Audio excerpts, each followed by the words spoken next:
I mean, I've been in the mental health industry for almost 10 years now, and I'm very grateful for this perspective I've always carried where it's like never seeing people like for their diagnoses. I think that's something I'm Mm-hmm. very Mm-hmm. frustrated with in the field with colleagues is if someone has a certain diagnosis, it almost becomes Yeah. like their defining factor, and people treat them a Yes. certain way based off of that.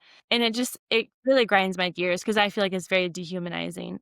But on the Mm-hmm. flip side of that, when you see certain things like that are again in people's card deck, I think my Reiki training really opened me up to understanding just a different way of looking at it, where some people might throw a diagnosis out like schizophrenia or even like Uh-huh. some type of psychosis, which of course, like I'm not trying to downplay Yes.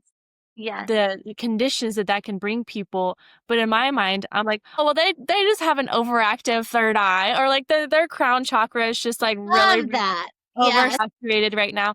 But I think there's so much truth in that. And it sounds like that's Yes. something you bring to Shauna is like that grounding, like connecting with the root chakra, like bringing it back here so it's not getting Yes. oversaturated, so to speak. That's just something that you sparked in my brain of like, oh, this kind of reminds me of my training in some ways. Love that because when I was being trained, I mean, it was all about starting to. So I came in at much more psychodynamic, like psychoanalytic, where you're kind of just noticing the different unconscious and conscious processes and whatever. And I felt like that was such a respectful way to kind of look at a situation because it was dynamic, it was in flow.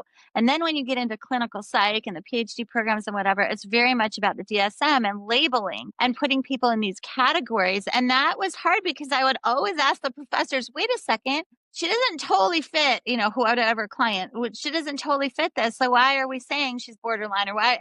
And then of course you say something and then people go, oh no, you don't want to work with those.